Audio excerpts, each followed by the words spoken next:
Welcome to This Explainer.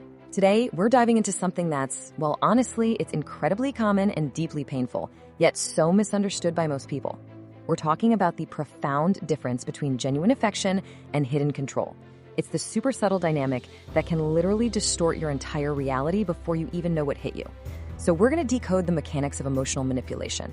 Specifically, we'll look at how the absolute darkest forms of control almost always show up disguised as, you guessed it, overwhelming love. So let's take a deep breath, keep an open mind, and just unpack this whole thing together. Right off the bat, let me ask you a pretty heavy question.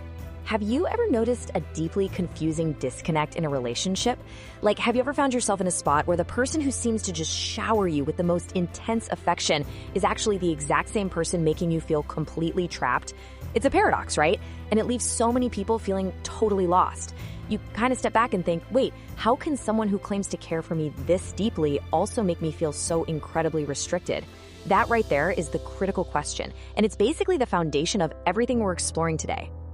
Section 1. Love or control?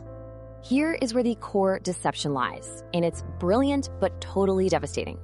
To the outside world, and honestly to you too, they appear as the one who loves you the most. It looks like pure dedication, passion, this unbreakable bond.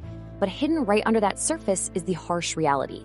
They are actually the one who controls you the most. And you know why victims almost never see this manipulation coming? It's because it doesn't look like an attack. It looks like an embrace. When someone wraps you in what feels like absolute, unquestioning devotion, your natural defenses just drop. I mean, you aren't looking for a cage because you are entirely convinced you've found a sanctuary. Moving on to Section 2. Hidden manipulation tactics.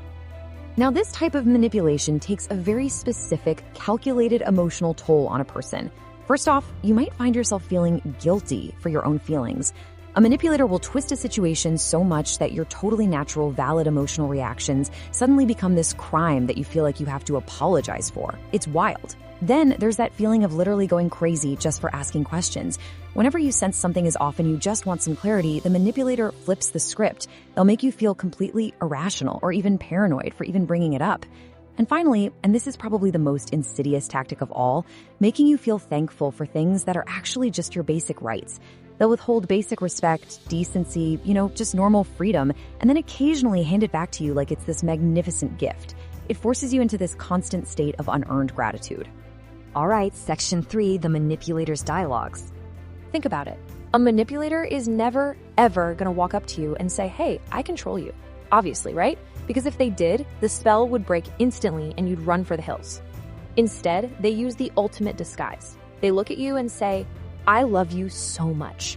By framing their controlling actions, like their jealousy, their possessiveness, all those demands on your time, as acts of immense love, they completely disarm you.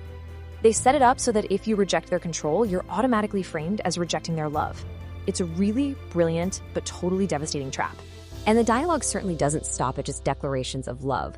They rely on really calculated statements too. Things like, look how much I have done for you. That one is specifically designed to induce massive guilt, making you feel completely indebted to them.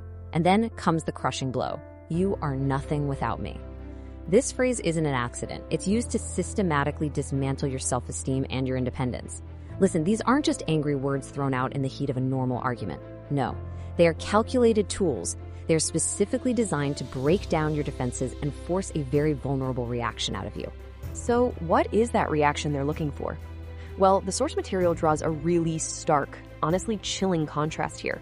While you are pushed to your absolute breaking point, while you're going silent or crying or finding yourself apologizing for things you didn't even do, the manipulator is absolutely not joining you in that emotional chaos. They're just quietly observing. They are watching your reaction, gathering data, and coldly planning their next move. Your genuine emotional breakdown is quite literally just feedback for their system of control. Which brings us to Section 4, the game of operant conditioning. So this whole dynamic relies heavily on something called operant conditioning. In this setup, the manipulator acts as the operator. Remember just a second ago how we talked about them watching you cry or apologize? Well, that is them studying your responses. It's like they're pushing a button, watching exactly how you react and learning precisely what phrases, what threats, or even what fake apologies they need to use to manage your behavior over time. Your emotional chaos, it isn't an accident, and it definitely isn't a symptom of a super passionate relationship. It is a highly systematic, documented psychological tactic of behavioral conditioning. And all of this leads to what is probably the most powerful and definitely the most painful realization from our source material today. They don't love you, they manage you. I really want you to let that sink in for a second. When an operator is constantly running tests on your emotions, leveraging your guilt, and literally studying your apologies just to figure out how to keep you in line, that is not love. That's project management. You aren't a partner in that scenario. You're essentially a subject being conditioned and contained. And that leads us into our final section, Section 5, the painful truth. Because here's the thing. After all that manipulation, after all that subtle control perfectly disguised as love, the operant conditioning leaves a really lingering mark. A manipulator will spend months, sometimes even years, perfectly programming their victim to internalize the blame for every single thing that goes wrong. Recognizing that this guilt is totally manufactured is the very first step to breaking the conditioning. Because ultimately, you have to ask yourself a tough question. When you finally see the cage for what it is, and you actually want to leave, why do you still feel like it's your fault? Think about that.